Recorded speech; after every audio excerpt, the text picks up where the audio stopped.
Hello, this is Mr. Q's channel.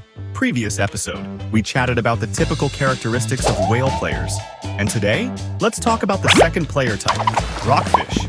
Let's review what a rockfish is. And in the previous video, we weighted it by profitability and number of players. The final result is the type of player in each of the 4 quadrants. Rockfish is such a player with a VPIP and PFR below 15, though they don't account for much. But they are, in addition to the whales, the second easiest group of players to exploit for targeting. However, many you fellows will naturally assume that one's tight and passive in front of the flop, then he'll be just as weak after the flop. This is actually incorrect, because there's no correlation between tight and weak. Okay, let's take a look at the rockfish range. The green graph on the left is the open pool range. The blue graph on the right is the calling range of a rockfish facing another player's open pot. The brighter the color means the more he plays in this hand.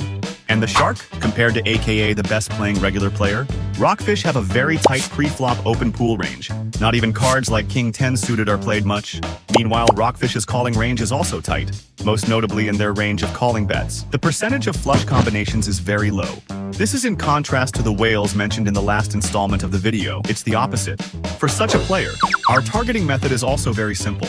They open less and call less. That means a high folding rate.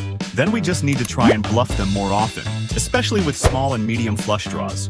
On one hand, you can hit the folding rate. On the other hand, after we were called and forced to go to the flop, it's also possible to manipulate a particular hand a little bit.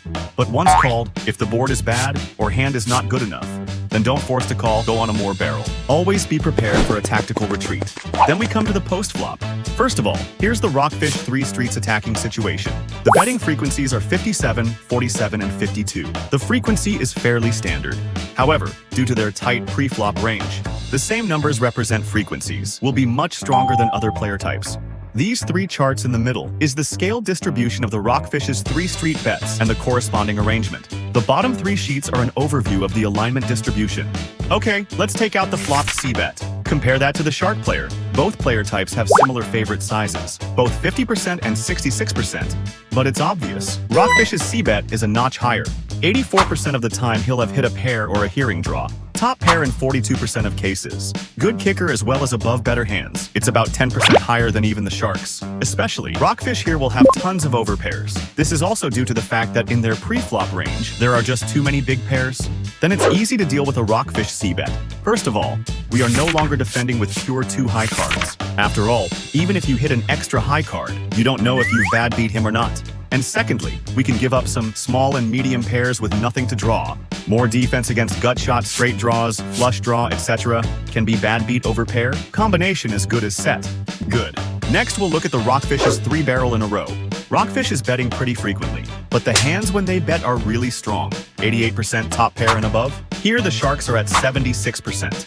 In this case, I'd recommend bet 3 barrel in a row against a rockfish. You must not hesitate to discard any hand with less than 2 pair. There must be no lingering. In the meantime, we've found card power of rockfish between betting scales. The difference isn't that big. So don't just because your opponent does bet half a pot, just thought you could catch a bluff little more. It doesn't exist. Finish the offense. Let's talk about the rockfish defense. On the left side of this graph are the rockfish's stats. On the right is a control group of sharks. SRP, IPD means singles raise bottom pot, favorable position, pre-flop defender. The following OP is the unfavorable position. The C here means call. CCC just called 3 streets in a row. XC is a check call. Same thing. 3 check calls in a row is 3 streets and he checks.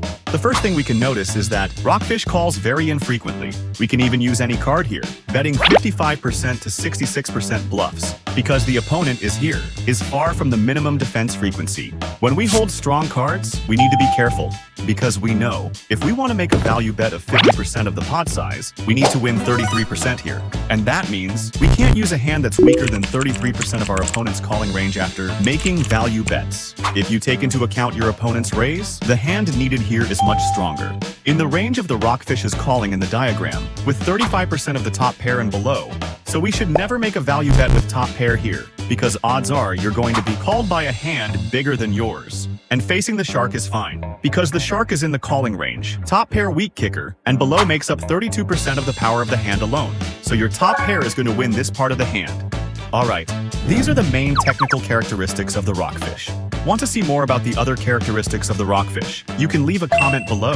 Thank you very much for your support of Mr. Q's channel. We'll see you next time.